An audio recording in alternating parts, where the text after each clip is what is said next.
impressionante no segundo tempo, sobretudo, né? Então, eu já tinha visto, o Márcio falou de sinais do Cruzeiro. Eu já tinha visto os sinais do Cruzeiro há algum tempo, né? Eu acho que o primeiro jogo, eu estava no estádio, foi São Paulo e Cruzeiro, quando o Jardim resolve barrar o Dudu e o Gabigol e escalar um time mais consistente no meio. Só 2 veteranos na linha, o Fagner e o Lucas Silva, capitão, e assim ele foi tocando desde então. Aquele jogo era para o Cruzeiro ter vencido. Acho que o Cruzeiro, como era primeiro o resultado, assim, empatou, ficou até assim conformado com o empate, fez cera e tal. Se ele forçasse um pouco, ele teria vencido. Mas, sobretudo, na partida seguinte, contra o Bahia. A gente não está falando do Bahia. No meio dessas coisas todas, 1000 jogos, se você está assistindo, alguns sinais, como disse o Massini, você pesca. A partida que o Cruzeiro fez contra o Bahia foi excepcional e idêntica a esse jogo. Idêntica. Um atropelo, né? É o Bahia, não é o Bahia que nós estamos... É o Bahia, né? O Bahia não viu a bola e, de certa forma, o Flamengo teve dificuldade de ver a bola. Né? Estou falando de 2 times fortes que o Cruzeiro ganhou com autoridade na sua casa. Nessa formação que privilegia o aspecto físico dos jogadores, a juventude, a leveza. Hoje, acho que não tem discussão de quem joga mais, Caio Jorge ou Gabigol. Acho que não existe essa discussão. O Caio Jorge não é um jogador qualquer. O Caio Jorge foi revelado pelo Santos, assim como o Gabigol, foi para a Juventus da Itália, teve uma cirurgia de ligamento cruzado, com um tempão sem jogar, mas ele joga pra dedéu, não é pouco não. Ele joga pra caramba. Ele bate na cara da bola em todas as circunstâncias. É inteligente, casa perfeitamente com o Matheus Pereira. E foi assim que o Jardim foi...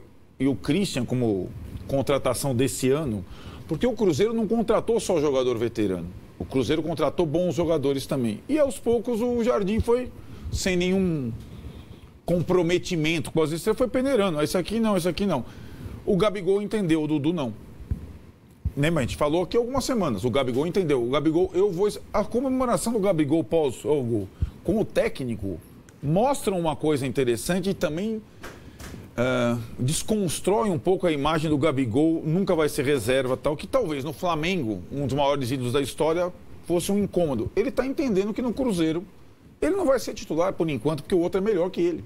Aliás, os 2 são melhores que ele, tanto o Matheus quanto o Caio Jorge. Ele tem entrado no lugar do Matheus, né, de 10, e não no lugar do Caio Jorge.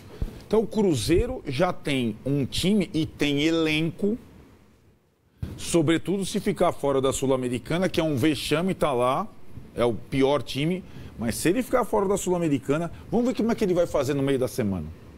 Por exemplo, em comparação ao Corinthians, em comparação a outros times. Se ele vai, vou tirar o Caio Jorge, vou tirar o Matheus e vamos com o Gabigol, vamos com o Lautaro, vamos com o Bolacier.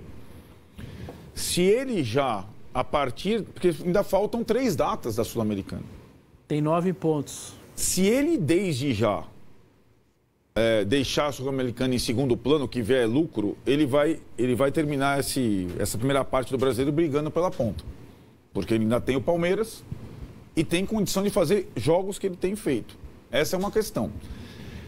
Para o Flamengo é uma dificuldade, porque não dá para fazer isso, né? Pelo contrário, ele tem que ir para a Argentina com tudo nessa semana. É o jogo que define a classificação. E mais, o Flamengo, que é um time muito técnico e brilhante, ele não tem condição de fazer hoje, como o técnico tanto gosta, a pressão que o Cruzeiro e o Palmeiras fazem. Pela questão física, pela questão de juventude. O Pedro e o Arrascaeta não são jogadores que atuam abafando o adversário o tempo todo. Não é da característica dele nem da condição física deles. E o Flamengo sentiu, quando perdeu um pouco essa energia no segundo tempo, ele foi jantado. E eu não achei as substituições poupando, não. Eu achei por necessidade para tentar não perder o jogo, né? O Cebolinha sentiu de novo. O Pedro não aguenta os 90 minutos ainda do jeito que está. E o Arrascaeta, ele vai perdendo gás. E o De La Cruz é um jogador que perde o gás também. A gente tem que falar sempre disso, né? Porque o De La Cruz, ele foi desarmado no primeiro gol. Ele foi talvez a peça mais frágil do time do Flamengo ontem.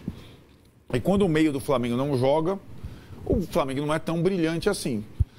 Aí acho que o Léo foi, no mínimo, precipitado, o Léo Pereira, nesse lance do penal, mas acabou dando justiça. Foi épico o final, mas acabou dando justiça ao que foi o jogo.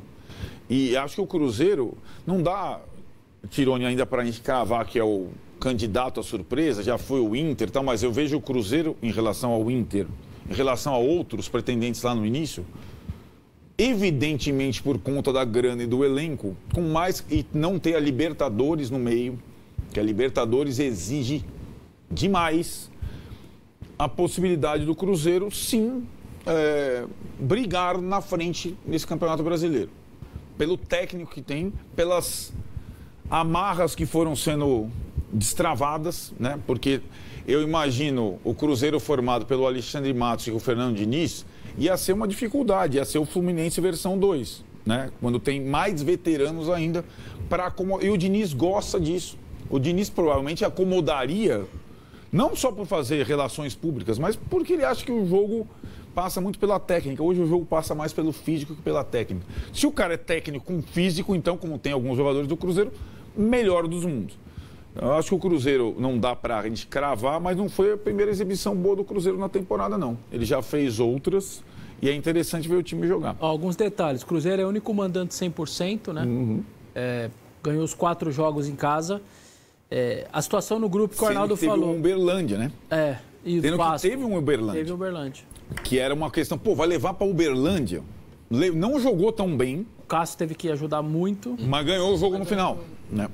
A situação que o Arnaldo citou. Muxuque Runa do Tironi, 9. Palestino 6, União Santa Fé 3 e o Cruzeiro 0. Ele chega no máximo a 9. O Muxuque não pode fazer nada em 3 jogos. É muito difícil. E o Palestino teria que fazer quase nada também. Eu acho que eu não duvidaria que se ele abandonasse não, hein? Com 0 ponto dá. Olha. Seria o mais razoável até, né? Que fizesse isso. Pois é. Agora,